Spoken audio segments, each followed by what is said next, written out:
All right, what is up?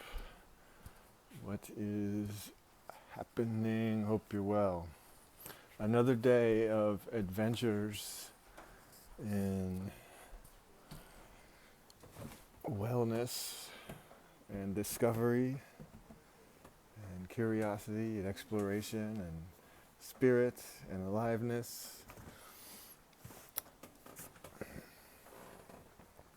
I thought I would show you something that I did this morning, and then I'm going to do some meditation, and I'd love to have you join me.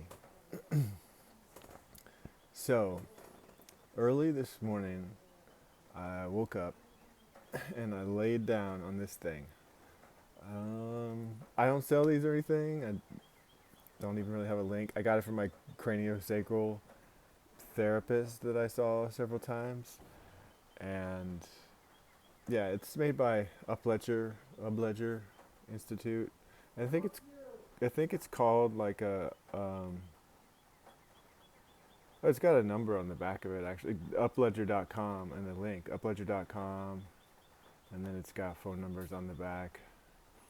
But yeah, just check out upledger.com. Maybe you can get one. But I think it's called like a inhibitor or something like that, right? But it's really just like this kind of cradle thing. That's what one of my therapists calls it. It's just like a cradle, and I just lay it. I just put it, where that bumpy thing on your in the middle of your occipital ridge, in the back of your neck.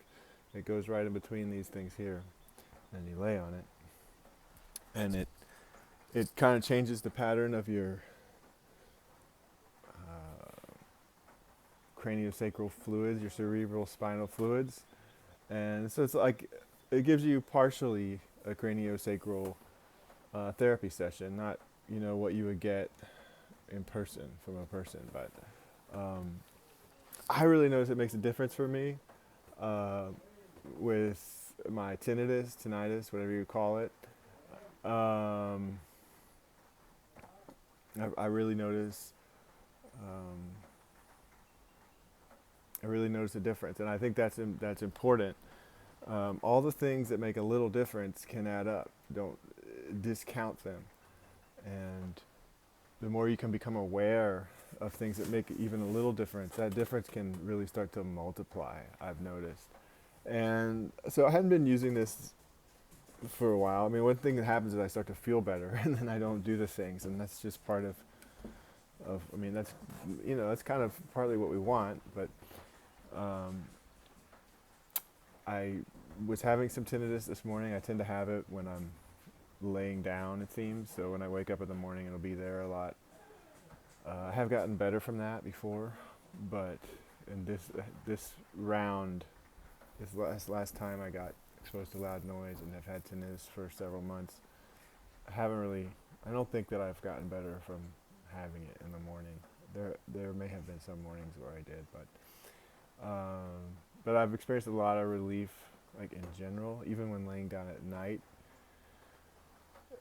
Uh, at times, and definitely during the day. Anyway, this morning I got up and used this thing. Usually I do use it when I lay down at night before bed, and then I'll just lay down on the massage table for a good part of the evening and use it intermittently, like if I wake up, and then I'll notice a difference the next day too after having done that. But so this morning I got up and I used this thing, and I noticed a difference right away. So yeah, craniosacral therapy can help some people with tinnitus. And, people think that the reason that they got tinnitus, like if they got it from music, it can never get better. But I got mine from loud music, and it's gotten better. I know I'm more sensitive to it because of the post. I'm a post Lyme disease person, I guess you could say. I don't want to define myself by that, but someone who has struggled with Lyme and post what they call post Lyme, and then post COVID, and all the chronic symptoms that I've had. Anyway, enough about that. I just wanted to point out this has helped me, and so hope that's helpful to you. www.upledger.com, upledger.com, er.com. Or shoot me a message if you can't find one. I'll find you a link for it. But and many other things that make a difference. One of them is meditation, and I'm going to do a meditation now, and I'm going to start with alternate nostril breathing for a little bit. So I invite you to do this with me. If you don't do it with me, it might be pretty boring because I'm just going to be sitting here meditating. But it's it's nice to have somebody to focus and do it together. If you have questions or comments, put them below or reach out to me. But yeah, so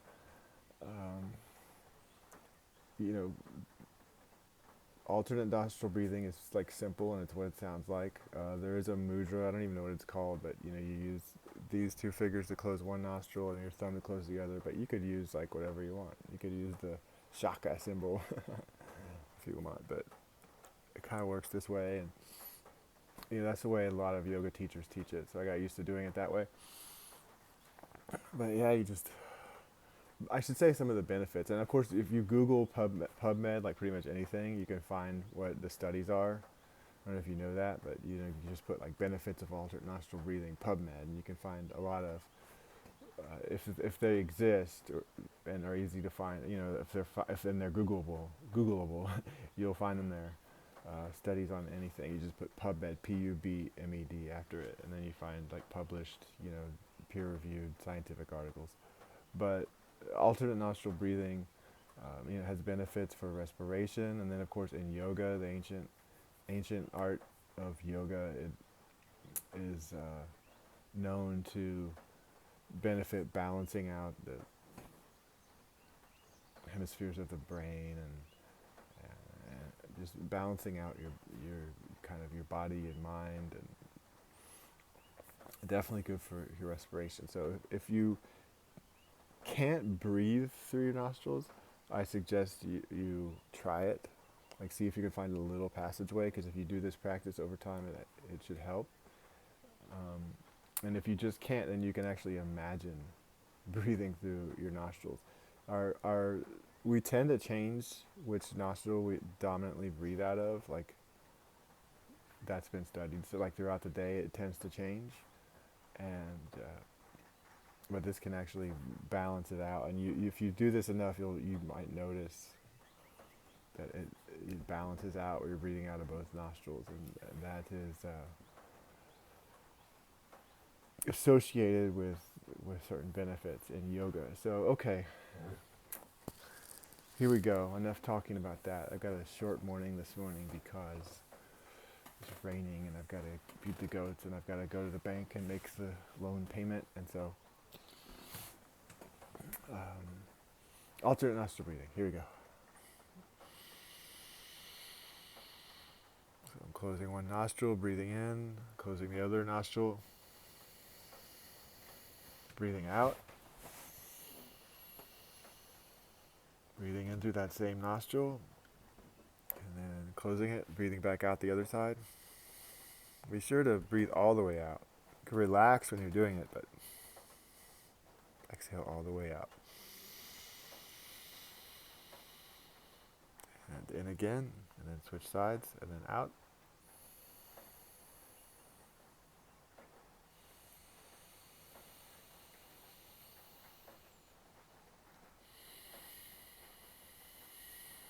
And then just, if you get distracted, just keep coming back to it. And I'm going to get quiet now and just do the alternate nostril breathing. And you're welcome to do it with me.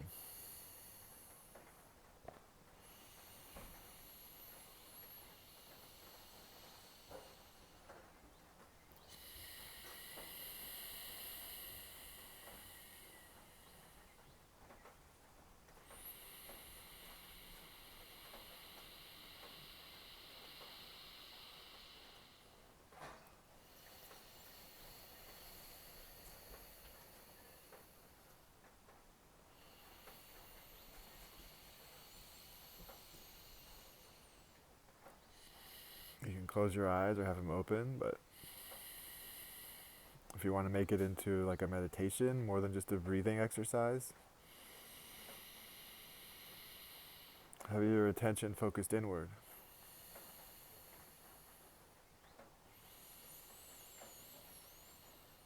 You want to bring some more focus to it, you could say a mantra with the breathing, something as simple as breathing in, breathing out.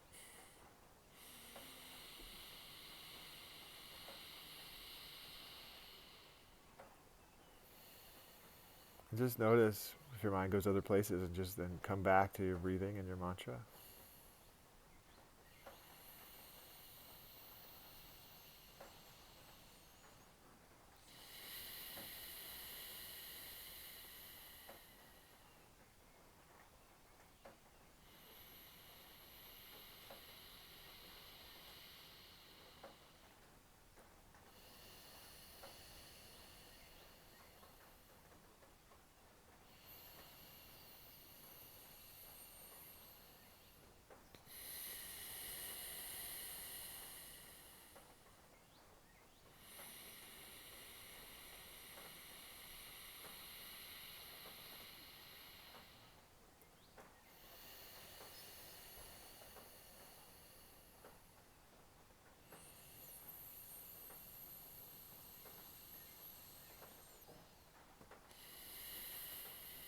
And be sitting up straight if you can while you're doing this, with your feet on the floor if you're in a chair, or with your legs crossed if you're on the floor. But it needs to be a comfortable position that you can stay in comfortably. And then be kind of sitting up, but you don't have to have your spine like stiff.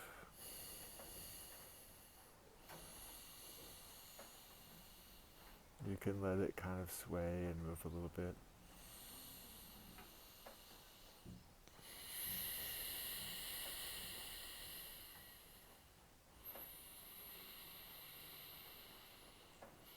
And that'll come into play on other meditations too. Like sitting up straight but not with the spine stiff. Almost like it's the mast of a boat, it could sway a little bit. So I released the alternate nostril breathing, and now I'm just going to go into just breathing meditation. So just noticing the breathing. Preferable to breathe in through the nose and out through the mouth or nose. If you can, if the nose isn't available, then just breathe through your mouth and see what happens. Imagine breathing in through your nose if you can, to help kind of cultivate that. Our imagination makes a difference. What we visualize, what we mentally rehearse. Anyway. So you can notice the breathing on the tip of your nose, or the warmth as it goes out your mouth, or the rise and fall of your body as you breathe. Just pick a spot to notice it, and then say to yourself your mantra, such as breathing in, breathing out, along with the breath, and just lovingly, forgivingly come back to it, whatever else gets your attention. Just when you notice that something else really, you've kind of been taken by a wave and your attention's not on the breathing in, breathing out, just come back to it. And that's the practice. That forgiving yourself and coming back to it can become ingrained in you, and then when something gets you triggered in life, it just almost becomes a habit. Forgive yourself. Come to your breathing. Exhale fully in a relaxed way. Not pushing it out, just letting it happen. Letting the breath happen, letting there be space for everything in your experience, in your awareness.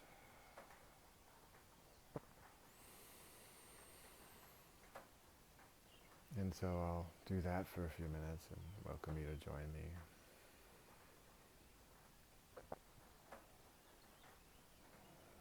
Just knowing that we're doing this together, even if it's not live, just knowing that we're doing this together can support us in doing it, support the energy of it.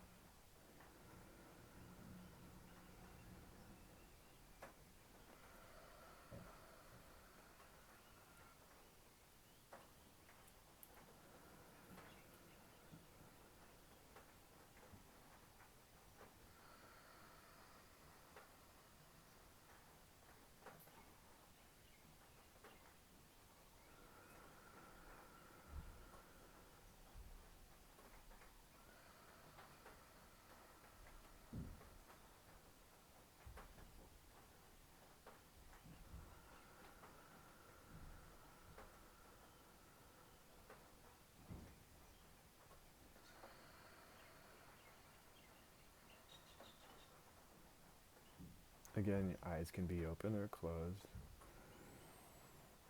or partially closed, in between. But the attention is kind of focused inward. With the eyes partly open, we have the advanced practice of the awareness being partly inward, partly outward. So if you're comfortable with that, you can do that. And if you don't feel totally safe closing your eyes, then don't close them. But focus on your breathing and just keep coming back to it. Breathing in, breathing out.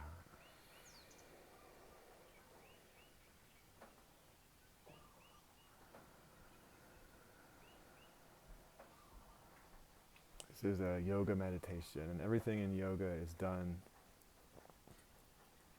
to the place where you're comfortable with it. So like with the yoga asanas, we call them, the body postures, you modify them to where you feel safe and comfortable. Same with the breathing. Sitting is a posture, and breathing is a pranayama, we call it in yoga, but which just basically means working with the breath. And so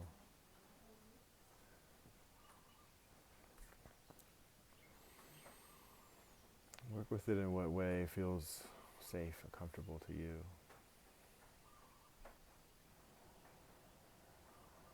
And so we'll just do this for a few more minutes. Breathing in, breathing out. Short one today.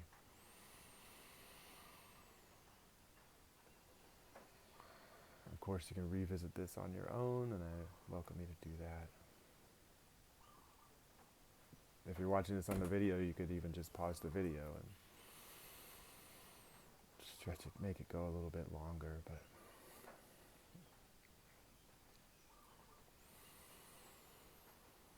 just breathing in, breathing out.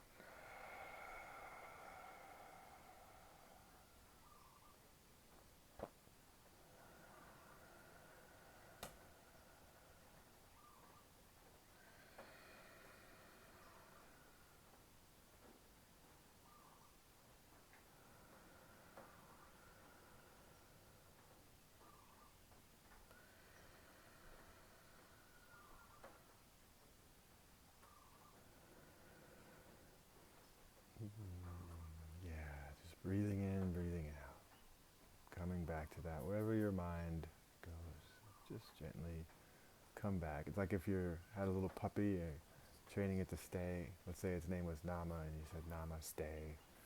And then Nama gets up and wanders off. It's like your mind gets caught in a wave of thoughts or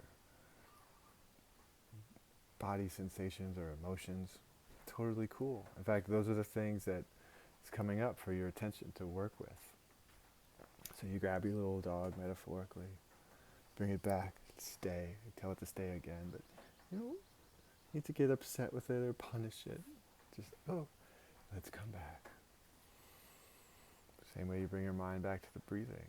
And if, sensations or thoughts or pains or things got your attention, there's no need to push those away either. There's room for all those things in your heart, I hope. And there's room for them in your meditation. Just bring the primary focus of your attention back to your breath. Really use the breath to make space for everything. To let everything be okay. Whatever's up in this moment, letting it be okay. Being with it. That's the spiritual growth. That's where it starts. And luckily, that spiritual growth has benefits for your nervous system and your brain, or the practices that you do for that spiritual growth, let's say. They have benefits, calming and settling the nervous system. So this is one of the things, or a few of the things that have helped me with my tinnitus. Luckily, I was already practicing them, or I've had experience with practicing them. And so I was able to implement these practices to help with various symptoms that I've had ever since I've been on this journey of healing from having chronic symptoms. And feeling well is important to me. It's been a big thing to me to acknowledge in this past year that everything that happens for spiritual growth. So even if I'm not feeling well, I work with it in that way and connect with the wholeness of life. And yet, I mean, I like to feel well. It's really important to me. So I do focus on that a lot. So I hope some of these things are helpful to you. I'd love to hear your feedback in the comments below, especially if you have questions or concerns or if things were helpful. And if there's something you don't want to share publicly, you can always find me through the website, through Facebook, whatever, and message me privately. By the way, I'm Tom Kirkham. I haven't introduced myself in this video yet, but I'm on Big Island, Hawaii, and I'm a mental health counselor here on Big Island, Hawaii, as well as I'm a clinical psychology doctoral student and intern, and I've also worked as a massage therapist, holistic body worker, and yoga teacher, breathwork practitioner, breathwork facilitator.